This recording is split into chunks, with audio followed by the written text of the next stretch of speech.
بسم الله الرحمن الرحيم والحمد لله رب العالمين وصلى الله وسلم على نبينا محمد وعلى آله وصحبه أجمعين أما بعد. معنا اليوم الدرس السادس والثلاثون في شرح أصول الإيمان للإمام محمد ibn Abdul Wahhab rahimahullah ta'ala. Aujourd'hui le 36e cours dans l'explication des fondements de la foi de l'imam Muhammad ibn Abdul Wahhab rahmatullahi alayhi. L'auteur il nous dit وروى الإمام أحمد ومسلم حديث ما اجتمع قوم في بيت من بيوت الله يتلون كتاب الله ويتدارسونه فيما بينهم إلا نزلت عليهم السكينة وغشيتهم الرحمة وحفتهم الملائكة وذكرهم الله في من عنده ومن بطأ به عمله لم يسرع به نسبه.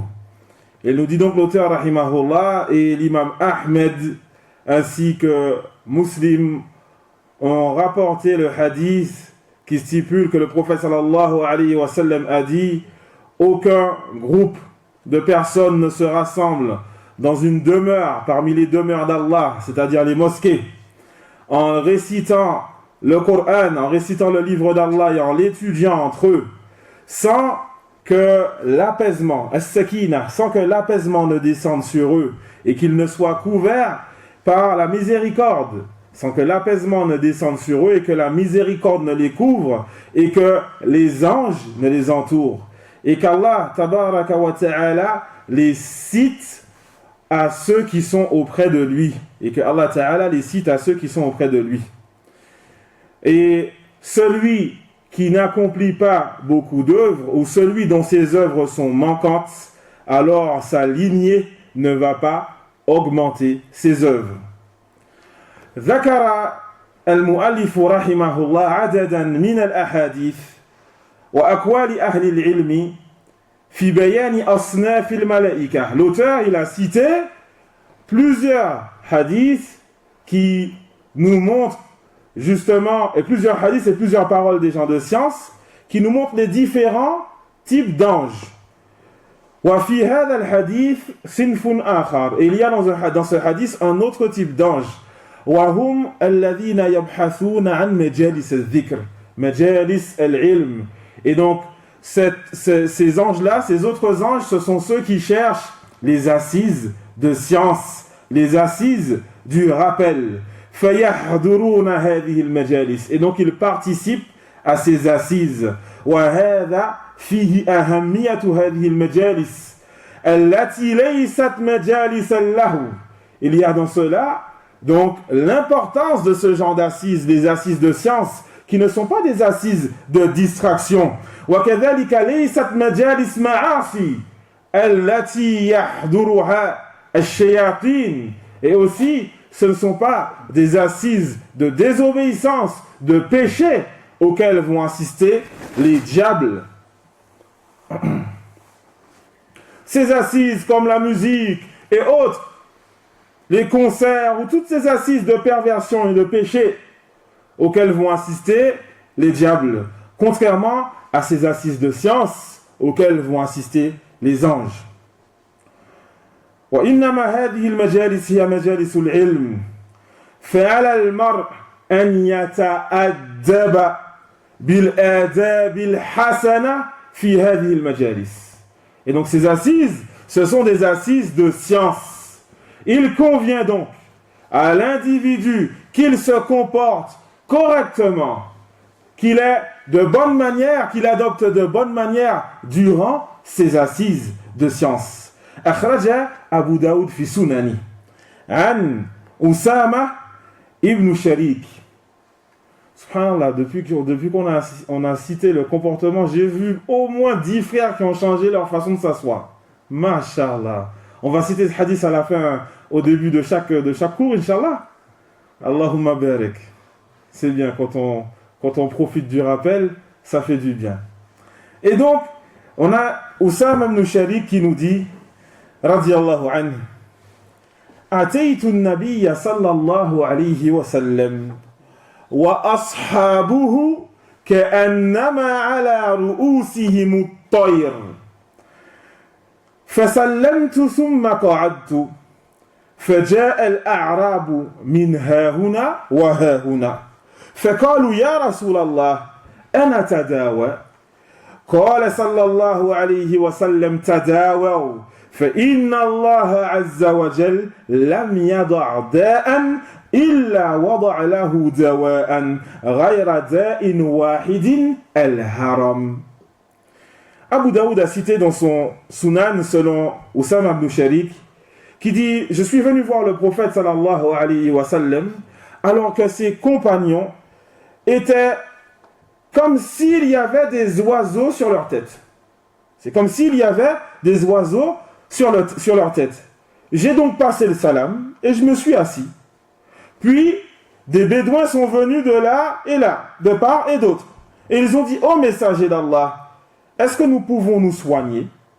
Est-ce que nous pouvons nous soigner? Il a dit sallallahu alayhi wa sallam: soignez-vous, car certes Allah Azza wa Jal n'a fait descendre une maladie sans qu'il place aussi son remède, sauf une maladie qui est la vieillesse, al-haram.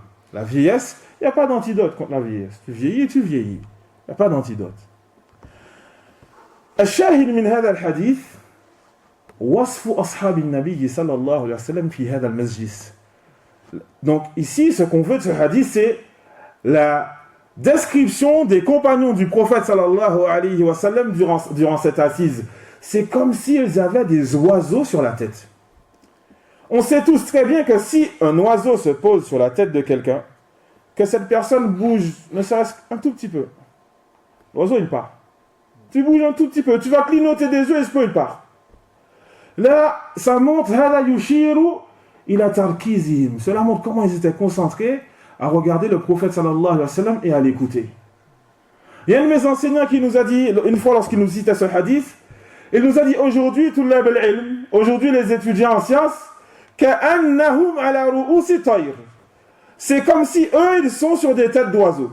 Si tu es sur une tête d'oiseau, tu ne peux pas rester stable. Ils bougent, etc., etc. Et donc, pour montrer qu'aujourd'hui, les gens, ils n'arrivent pas à rester concentrés pendant un cours. On est là, on regarde à droite, à gauche, ci, ça. Et il faut qu'on regarde la montre 150 fois. Il y a une horloge, elle est là, on va la regarder je ne sais pas combien de fois. On n'arrive pas à rester concentré. Il faut donc qu'on s'entraîne à se concentrer pendant les cours. Surtout que les cours ne durent pas longtemps. Les cours ne durent pas longtemps. Il faut donc qu'on apprenne le bon comportement durant ces assises de science.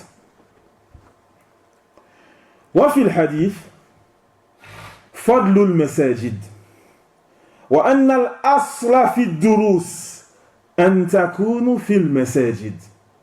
Il y a dans ce hadith les mérites des mosquées et que la base quant aux assises de science, c'est qu'elles soient dans les mosquées. C'est ça la base. Le Cheikh Al-Fawzan hafidahullah, il nous dit: وأما الدروس التي تقام خارج المسجد فلا يحضرها العوام يحضرها طلاب علم فقط. Les cours qu'on va faire à l'extérieur de la mosquée, les gens de la masse en général, ils ne vont pas participer. C'est juste les étudiants qui sont venus pour le cours.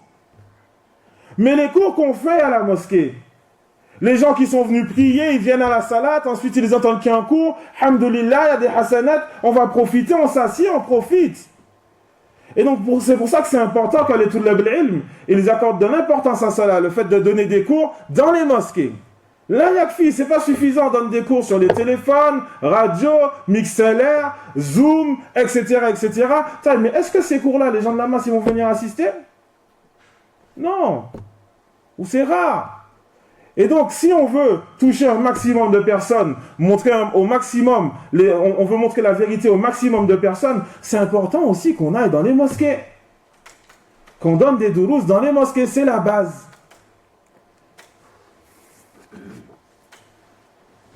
Wafil hadith, et aussi d'ailleurs, excusez-moi en passant, c'est pour ça que, franchement, on doit tous ici remercier tous les frères qui participent à l'organisation de ces durous, parce qu'on a tous vraiment profité pendant ces 2 ans, alhamdoulilah, on a profité, il y a eu beaucoup de durous, mashallah, et on espère qu'il y en aura encore plein, bi'idhnillahi ta'ala. C'est important, ce grand bienfait, les assises de science. Wallah, les frères, c'est grandiose. Il y a des frères dans certaines villes, ils n'ont rien, walou, pas d'assises de science. On va à la mosquée, on fait les 5 prières et c'est fini. C'est fini. Et donc, il faut qu'on remercie Allah Tabaraka wa Ta'ala pour ce grand bienfait qu'il nous a accordé, puis qu'on remercie les frères qui participent à toute cette organisation. Wa fil hadith, fadl ad-durus, ay durus al-Qur'an fil masajid. Il y a dans ce hadith les mérites des cours, c'est-à-dire les cours de Coran dans les mosquées. Wa yadkhulu fi dhalika as-sunnah. Et la sunna aussi rentre dans cela, dans les cours de Coran, parce que Allah Tabaraka wa Ta'ala, il nous dit wa ma ataakumur rasulu fakhudhuhu wa ma nahakum anhu fantahu. Allah, c'est lui qui nous dit ce dont le prophète sallallahu alayhi wa sallam, il vient à vous avec cela, ce que le prophète il vous donne, il vous montre, alors prenez-le. Et ce qu'il vous interdit, alors arrêtez-le. Et donc ceci est la parole d'Allah Tabaraka wa Ta'ala. Il nous montre ici l'importance de la sunna. Et aussi, Naam, وَلِأَنَّ قَوْلَ النَّبِيِّ صلى الله عليه وسلم وحي, et aussi parce que la parole du prophète sallallahu alayhi wa sallam, c'est une révélation. وَمَا يَنْتِقُ عَنِ الْهَوَى إِنْ هُوَ إِلَّا وَحْيٌ يُوحَى. Il ne parle pas selon la raison, tout ce qu'il dit est une révélation qui lui est faite. Et aussi, comme on l'a vu plusieurs fois dans cette mosquée, لِأَنَّ السُّنَّةَ تُفَسِّرُ الْقُرْآنَ, car la sunna va expliquer le Coran. Et donc il est important donc qu'on étudie le Coran, qu'on étudie la sunna. Naam, et c'est pour cela que le prophète sallallahu alayhi wa sallam dit dans le hadith yatluna kitab Allah wa yatadarasunahu fi ma bainahum. Ils lisent le livre d'Allah et ils l'étudient. لأنه لا يكفي أن تقرأ القرآن, car cela ne suffit pas le fait de lire le Coran. وإنما المقصد العظيم أن تفهمه. Cependant, le grand objectif, c'est que tu comprennes ce livre, que tu comprennes le Coran, que tu comprennes ce que Allah Tabaraka wa Ta'ala veut de toi. وفي هذا الحديث المزايا التي لأهل هذه الدروس. Il y a dans ce hadith les mérites, les particularités des gens qui participent à ces cours. Et parmi ces particularités, il y a Nuzul as-Sakina. Le fait donc que l'apaisement descende sur eux. Ils sont apaisés. Ils sont bien, alhamdulillah. Wa kadhalika ar-rahma. Tarshahumur rahma. Et aussi le fait que la miséricorde d'Allah Tabaraka wa Ta'ala les couvre durant ces assises. Wa kadhalika kawnul malaika tuhitu bihim. Et aussi il y a le fait que les anges les cernent. Les anges donc sont autour d'eux. Les anges participent à ces assises de science. Wa afdalu hadhihi al-mazaya أن الله تبارك وتعالى يذكرهم في من عنده. Et les meilleurs parmi ces particularités, c'est que Allah Tabaraka wa Ta'ala va citer ces gens-là à ceux qui sont auprès de lui. C'est-à-dire, Allah Tabaraka wa Ta'ala yuthni alayhim. Allah, il fait leurs éloges. Allah, il fait leurs éloges. C'est pas une bonne nouvelle, ça, aux chers frères, que Allah Azza wa Jal, il fasse les éloges de ceux qui participent aux assises de science et que nous, on est à une assise de science. Alhamdulillah, c'est un très grand bienfait.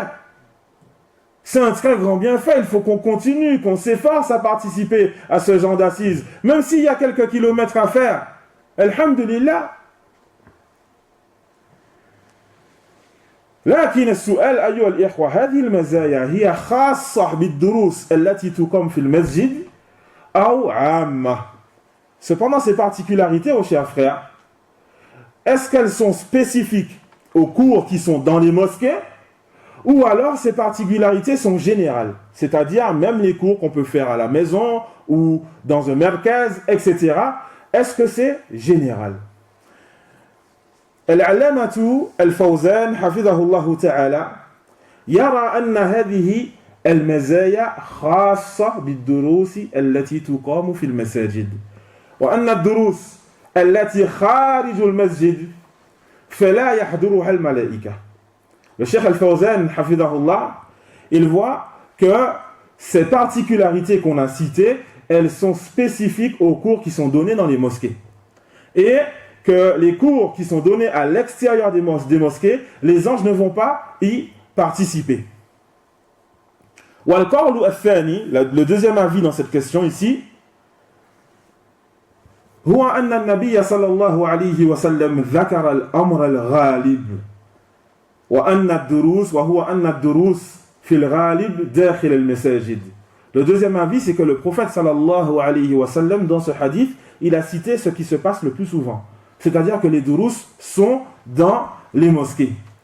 ولكن الدروس التي تكون خارج المسجد كذلك يحضرها الملائكة. Et cependant, les assises qui se passent à l'extérieur des mosquées, aussi les anges vont participer. وهذا القول هو اختيار الحافظ النووي في شرحه على صحيح مسلم. Et cet avis, c'est l'avis donc qu'a choisi Al-Hafiz al-Nawawi dans son explication de Sahih Muslim. ويدل على هذا القول الحديث الذي ذكره المؤلف رحمه الله بعد هذا. Et parmi les preuves qui vont appuyer cet avis, l'avis de Nawawi, il y a le hadith que l'auteur Mohammed ibn Abdel Wahhab rahimahullah, il nous cite juste après. Juste après le hadith qu'on étudie, il nous dit l'auteur rahimahullah wa fil musnadi wa sunan hadith inna al-malaika la tada'u ajnihataha li talib al-ilmi ridan bima yasna. Et donc il nous dit l'auteur rahimahullah, il y a dans le musnad, c'est-à-dire dans le musnad de l'imam Ahmed ainsi que dans les sunan, le hadith. Certes, les anges rabaissent leurs ailes pour l'étudiant en sciences par satisfaction de ce qu'il fait. Par satisfaction de ce qu'il fait. Les ulama, ils nous disent وَهَذَا عَامٌ لَمْ يَذْكُرَ الْمَسَاجِدْ أَوْ خَارِجَ الْمَسَاجِدْ هَذَا عَامٌ. Les savants, ils nous disent ça c'est général. Il n'a pas cité les mosquées ou pas les mosquées, ça c'est général. Et donc les anges, ils le font, que ça soit pour ceux qui étudient, qui font talab al-ilm dans la mosquée, ou ceux qui ne le font pas dans la mosquée. وكذلك يدل على هذا القول ما أخرجه ابن أبي شيبة في مصنفه وحكم عليه شيخنا عرفات المحمدي حفظه الله تعالى بالصحة. قال سئل ابن عباس رضي الله عنهما أي العمل أفضل. Et parmi les preuves qui vont appuyer aussi cet avis, il y a donc un texte qui a été cité dans le Musannaf d'Ibn Abi Shayba et avec une chaîne de transmission que Cheikh Arafat al-Muhammadi l'a jugé authentique. Dans ce texte, Ibn Abbas radiyallahu anhuma fut interrogé. Quelles sont les meilleures œuvres? Quelles sont les meilleures œuvres? Il répond Ibn Abbas radiyallahu anhuma, il dit Dhikrullahi akbar. Le rappel d'Allah est plus grand. وما جلس قوم في بيت يتعاطون فيه كتاب الله فيما بينهم ويتدارسونه إلا أظلتهم الملائكة بأجنحتها وكانوا أضياف الله ما داموا فيه حتى يفيضوا في حديث غيره. Il dit Ibn Abbas radiyallahu anhuma, et donc le rappel d'Allah est plus grand. Et il n'y a personne, il n'y a aucun groupe qui se rassemble dans une demeure à étudier le livre, à lire, à réciter le livre d'Allah entre eux et à l'étudier sans que les anges ne leur fassent de l'ombre avec leurs ailes. Et ces gens-là qui se sont réunis pour cette assise, ceux-là, ils ne cessent d'être les invités d'Allah tant qu'ils restent dans cette assise jusqu'à ce qu'ils abordent un autre sujet. Jusqu'à ce qu'ils abordent un autre sujet. Et donc, cette parole d'Ibn Abbas, radiallahu anhuma, elle aussi, elle est générale. Cette parole aussi, elle est générale. Que ce soit dans les mosquées ou dans les demeures. Il reste dans ce hadith la parole du prophète, sallallahu alayhi wa sallam. Man batta'a bihi amalu lam yusri' bihi nasabuh. Celui qui a des œuvres manquantes, alors sa lignée, son ascendance ne n'augmentera pas ce manque, ne va pas augmenter ses œuvres. Excusez-moi, ne va pas combler ce manque. ففي هذا الكلام من النبي صلى الله عليه وسلم أن العبد إن لم يجتهد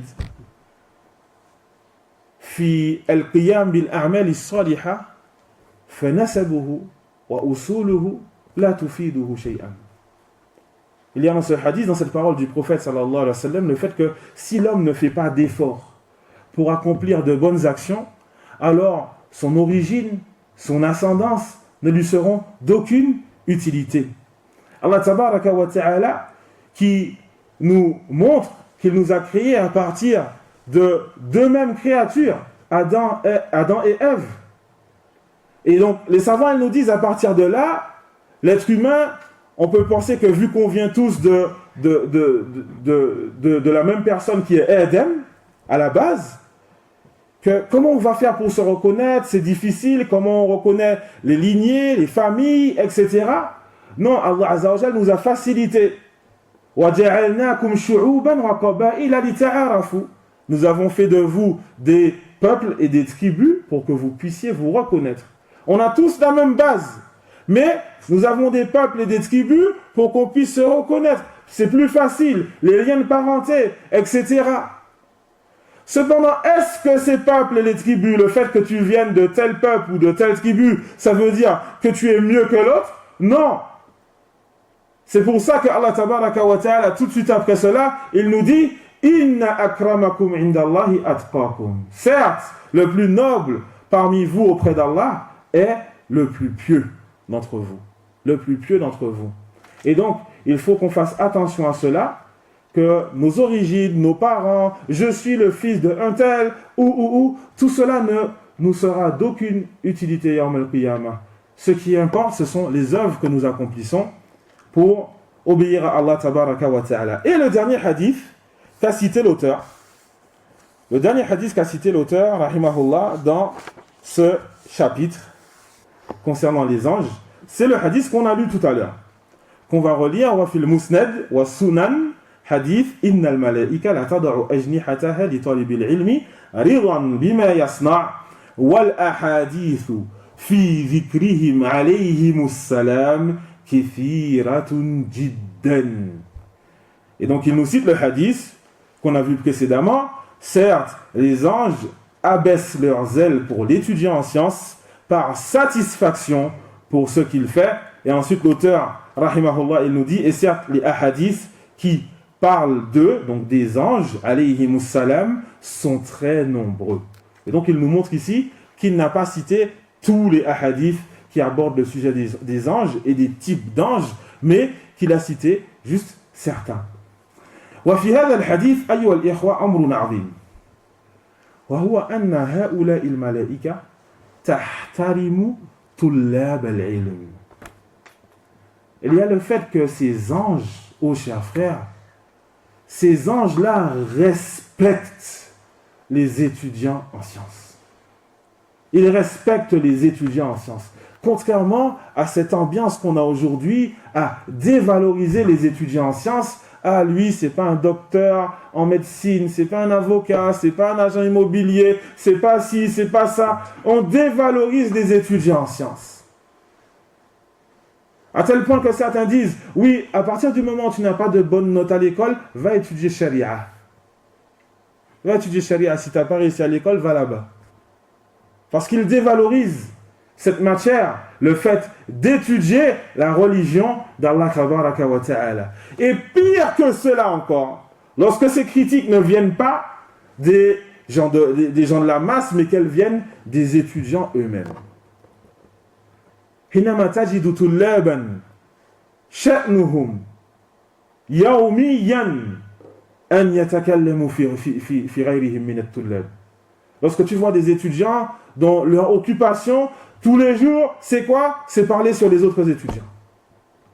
Parler sur les autres étudiants. Mettre en garde contre eux pour rien du tout. On doit faire attention à cette maladie, oh chers frères. C'est une maladie. Le fait de critiquer injustement les étudiants en sciences comme cela. C'est une maladie. Les anges respectent les étudiants en sciences. Qui sommes-nous pour critiquer comme ça, sans preuve, sans rien? Oui, il faut mettre en garde contre le danger. S'il y a un étudiant en sciences qui égare les gens, etc., oui, il faut mettre en garde pour protéger la religion des gens. Mais s'il n'y a rien, pourquoi est-ce qu'on va mettre en garde? Pour de la jalousie? Pour de la jalousie? Quelle est la cause? Et donc on doit craindre Allah tabaraka wa ta'ala, respecter les étudiants en sciences. Respecter les étudiants en sciences, car même les anges abaissent leurs ailes par respect pour les étudiants en sciences. Barakallahu fikum, subhanakallahumma wa bihamdik, ashhadu an la ilaha illa ant, astaghfiruka wa atubu ilayk, wa jazakumullahu khayran.